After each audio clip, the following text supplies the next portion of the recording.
Good morning दोस्तों।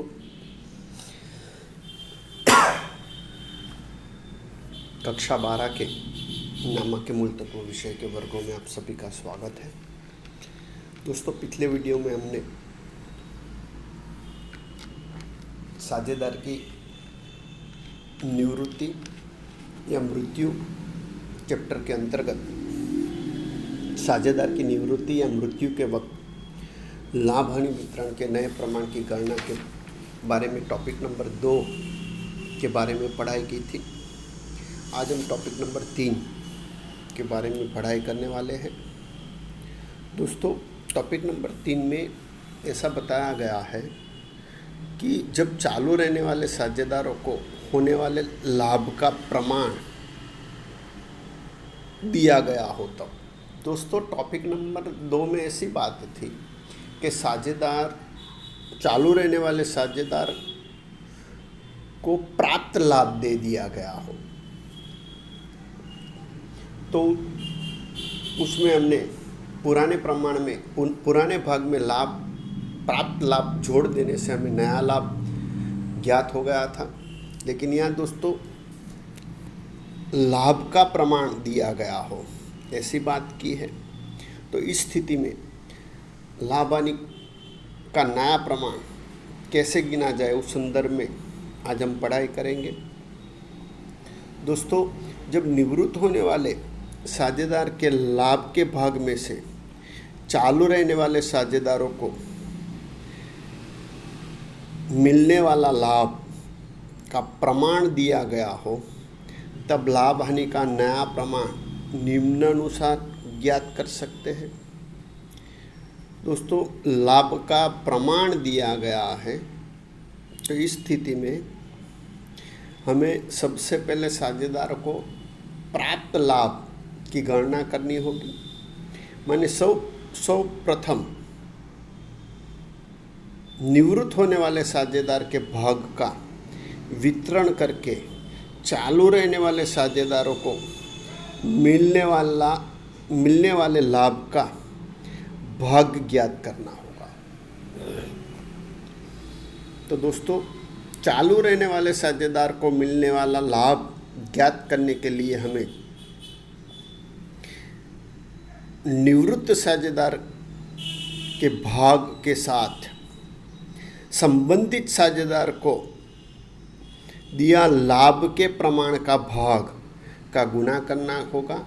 माने निवृत्त साझेदार का भाग गुना संबंधित साझेदार को दिया लाभ के प्रमाण का भाग का गुणा करने पर हमें चालू रहने वाले साझेदार को प्राप्त लाभ ज्ञात होगा।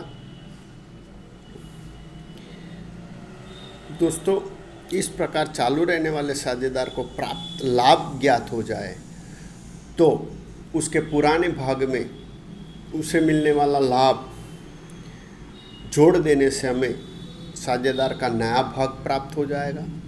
तो दोस्तों, इस संदर्भ में यह एक एग्जाम्पल हमें दिया गया है कि अब और क 3:2:1 के प्रमाण में लाभ हानि बांटने वाले साझेदार हैं। ब और क 3:2:1 के प्रमाण में लाभ हानि बांटने वाले साझेदार हैं।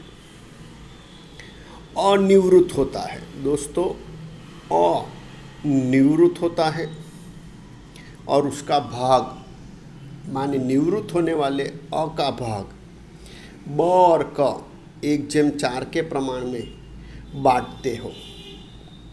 तो दोस्तों, यहाँ अनिवृत्त हो रहा है और निवृत्त होने वाले साझेदार अ का भाग 3/6 है, क्योंकि लाभ हानि का प्रमाण अ ब और क का 3:2:1 है, इसलिए अ का भाग 3/6 है।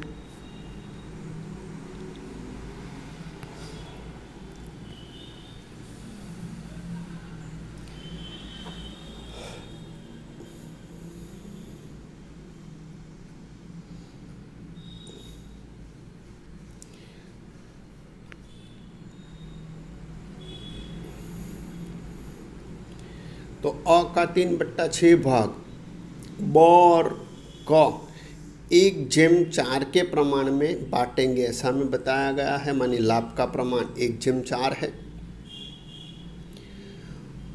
तो अब दोस्तों ब और क का लाभ ज्ञात करने के लिए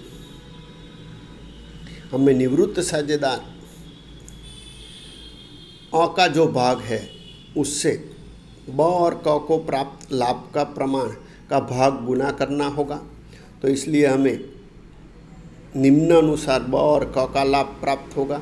तो ब का लाभ निवृत्त साझेदार का भाग 3/6 गुना ब को लाभ के प्रमाण का भाग 1/5 हो रहा है, क्योंकि लाभ का प्रमाण 1/4 है। तो गुना करने पर ब का लाभ ज्ञात हो रहा है 3/30। उसी तरह क का लाभ, तो क का लाभ ज्ञात करने के लिए निवृत्त साझेदार का भाग 3/6 गुना क को लाभ के प्रमाण का भाग 4/5 प्राप्त हो रहा है। तो गुना 4/5 गुना करने पर परिणाम प्राप्त हो रहा है 12/30, माने क का लाभ 12/30 हुआ। तो इस प्रकार दोस्तों लाभ का प्रमाण 1/4 हो रहा है, क्योंकि 3/30 जेम 12/30 होगा, माने 3/12 संक्षिप्त रूप होगा 1/4। अब दोस्तों दोनों साझेदार ब और क को प्राप्त लाभ ज्ञात हो गया। अब ब और क का लाभ आने का नया प्रमाण निम्नानुसार प्राप्त होगा। सूत्र लागू होगा, नया भाग इज इक्वल टू पुराना भाग प्लस लाभ। तो ब का नया भाग, ब का पुराना भाग 2/6 प्लस लाभ 3/30। दोस्तों यहाँ लसा 30 लेना होगा, और लसा 30 लेने पर परिणाम होगा 10/30 प्लस 3/30 योग होगा 13/30, मानी ब का नया भाग 13/30। अब क का नया भाग, तो कि पुराना भाग क का 1/6 प्लस लाभ 12/30। यहाँ भी लसा 30 लेने पर परिणाम होगा 5/30 प्लस 12/30, तो योग प्राप्त होगा 17/30। इस प्रकार ब का नया भाग 13/30 और क का नया भाग 17/30 ज्ञात हुआ। तो ब और क का लाभ आने का नया प्रमाण होगा दोस्तों 13/17। माने जब भी दोस्तों लाभ हानि निवृत्ति या मृत्यु के वक्त चालू रहने वाले साझेदार को प्राप्त लाभ का प्रमाण दिया गया हो, तो इस स्थिति में दोस्तों निवृत्त होने वाले साझेदार के भाग के साथ संबंधित साझेदार को प्राप्त लाभ के प्रमाण का भाग का गुना करने पर नया भाग प्राप्त होगा, माने लाभ का प्राप्त भाग होगा। और लाभ जो प्राप्त हो रहा है उसमें पुराना भाग जोड़ देने से नया भाग ज्ञात हो जाएगा। दोस्तों अब इस संदर्भ में उदाहरण 4 का अभ्यास करें।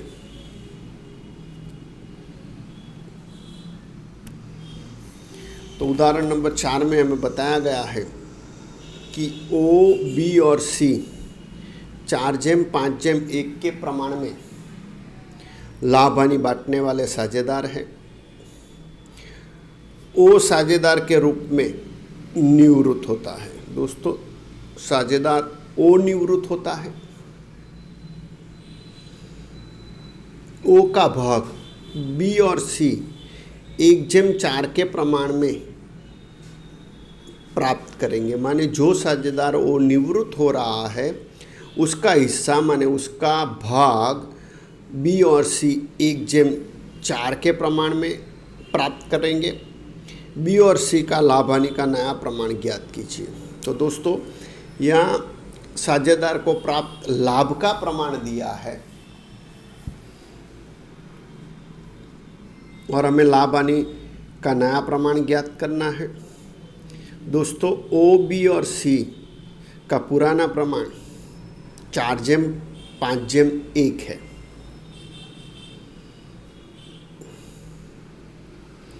पुराना प्रमाण दोस्तों 4/5/1 है, जिसमें से निवृत्त होने वाले साझेदार ओ का भाग 4/10 है, क्योंकि यहाँ प्रमाण जो 4/5/1 है उसका योग 10 हो रहा है। दोस्तों ये टोटल 10 भाग लाभ के होंगे, तो उसमें से ओ का भाग 4 है, इसलिए ओ का भाग 4/10।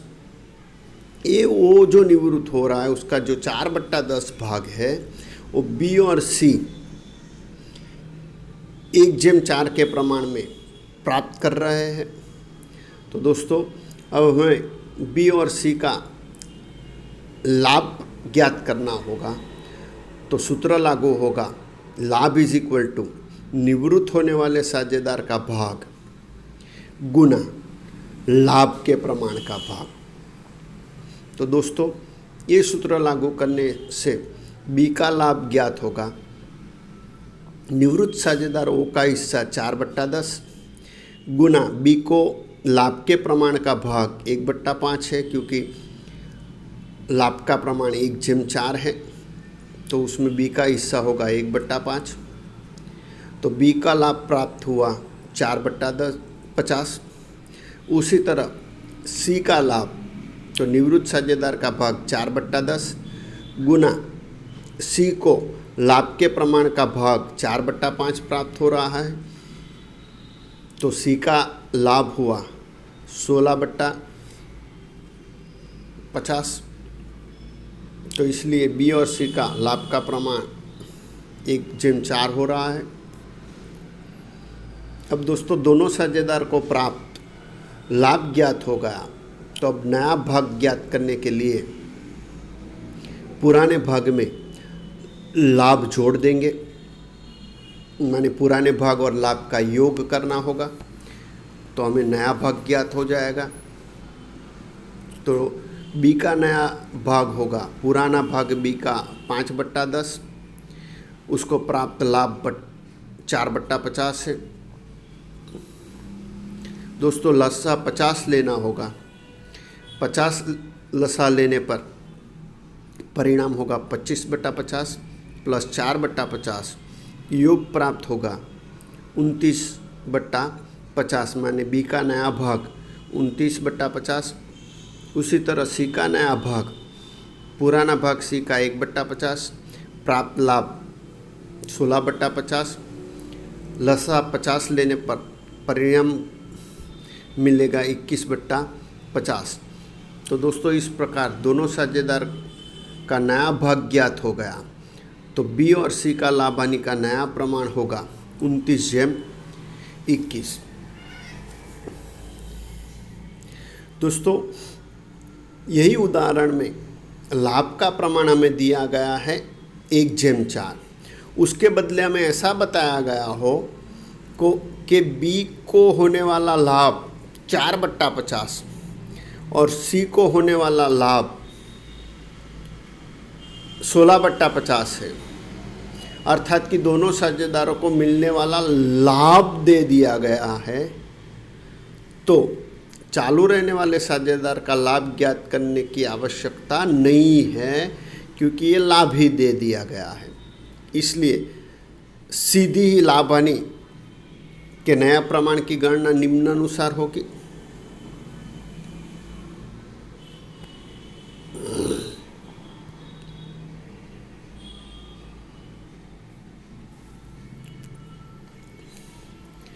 तो इसके लिए सीधा सूत्र लागू करना होगा, साझेदार का नया भाग इज इक्वल टू पुराना भाग प्लस लाभ। तो दोस्तों ये तो आगे के उदाहरण जैसी बात हुई, उदाहरण नंबर 2 जैसी बात।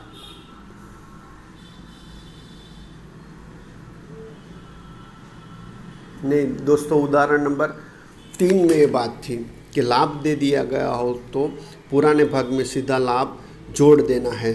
तो परिणाम तो हमें उदाहरण नंबर ऊपर देखा 4 में ऐसा ही मिलेगा और नया प्रमाण ज्ञात होगा 29/21, क्योंकि सीधा पुराने भाग में हमें लाभ जोड़ देना है।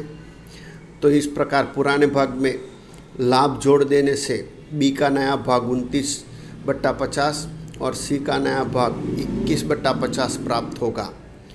तो नया प्रमाण होगा 29/21। दोस्तों, ऊपर के उदाहरण से ऐसा मालूम होता है कि लाभ का प्रमाण और लाभ का भाग दोनों अलग बात है।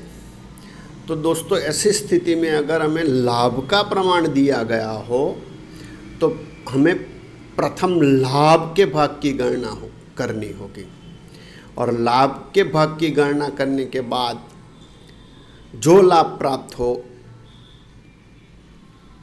उसके बाद नए भाग की गणना की जाएगी। जबकि लाभ का निश्चित भाग दे दिया गया हो तब सीधे ही लाभ हानि का नया प्रमाण हम ज्ञात कर सकते हैं। माने लाभ का प्रमाण दिया हो दोस्तों, तो सबसे पहले साझेदार को प्राप्त लाभ ज्ञात करना होगा और बाद में नया प्रमाण की गणना करनी होगी। लेकिन लाभ दे दिया गया हो तो सीधे ही लाभ हानि के नए प्रमाण की गणना हम कर सकते हैं। अब दोस्तों एक और उदाहरण देखें, उदाहरण नंबर 5। तो P, Q और R 1/4, 1/3 और 5/12 के प्रमाण में लाभ हानि बांटने वाले साझेदार हैं। Q निवृत्त होता है। दोस्तों, साझेदार Q निवृत्त हो रहा है। दोस्तों, Q का भाग P और R 2/1 के प्रमाण में बांट लेने का निश्चय करते हैं। माने निवृत्त होने वाले साझेदार Q का भाग P और R 2/1 के प्रमाण में बांटते हैं, तो लाभ का प्रमाण हुआ 2/1। P और R का लाभ हानि का नया प्रमाण ज्ञात कीजिए। दोस्तों, P और R का नया प्रमाण ज्ञात करना है।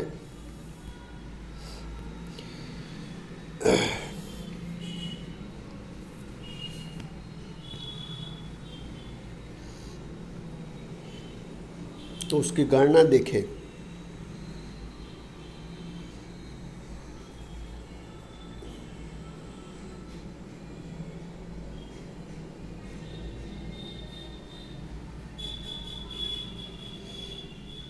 तो P, Q और R का पुराना प्रमाण दोस्तों 1/4, 1/3 और 3/12 है।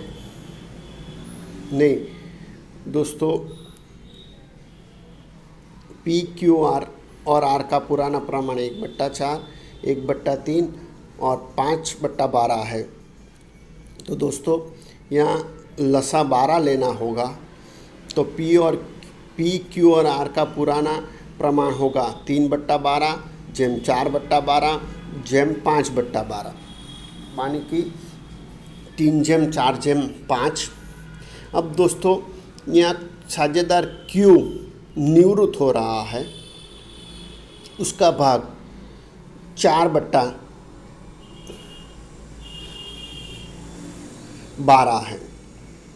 एक Q का जो भाग 4/12 है वो P और R 2/1 के प्रमाण में प्राप्त करते हैं। माने दोस्तों यहाँ लाभ का प्रमाण दिया है तो हमें लाभ ज्ञात करना होगा और लाभ ज्ञात करने के लिए निवृत्त होने वाले साझेदार का जो भाग है उससे संबंधित साझेदार को प्राप्त लाभ के प्रमाण का भाग का गुणा करना होगा। तो इस प्रकार हमें P का लाभ प्राप्त होगा। साझेदार Q का भाग 4/12 है और लाभ के प्रमाण में से प्राप्त लाभ P का है 2/3 गुना करने पर परिणाम मिलेगा 8/36, माने पी का लाभ 8/36 प्राप्त हुआ।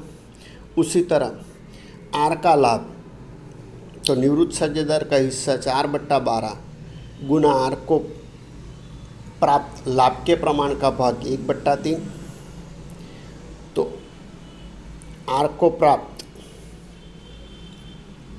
लाभ 4/36 हुआ।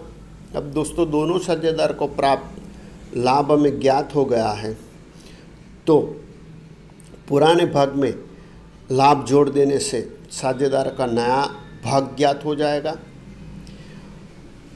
तो पी का नया भाग होगा, पी का पुराना भाग 3/12, पी को प्राप्त लाभ 8/36 ज्ञात हुआ है, तो लसा 36 लेने पर दोस्तों परिणाम होगा 9/36 प्लस 8/36, तो सी का नया भाग होगा 17/36।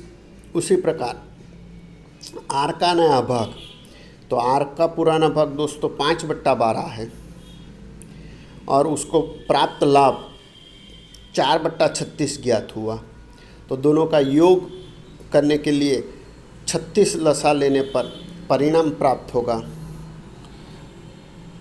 19/36।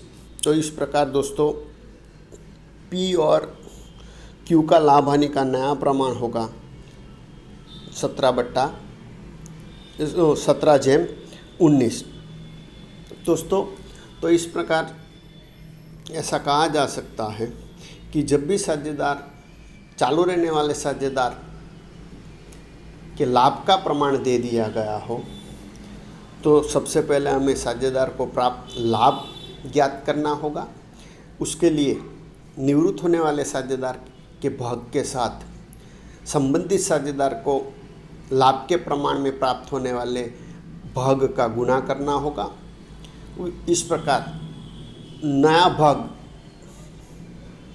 साझेदार को प्राप्त लाभ ज्ञात होगा और उसमें पुराना भाग जोड़ देने से साझेदार का नया भाग हमें ज्ञात हो जाएगा।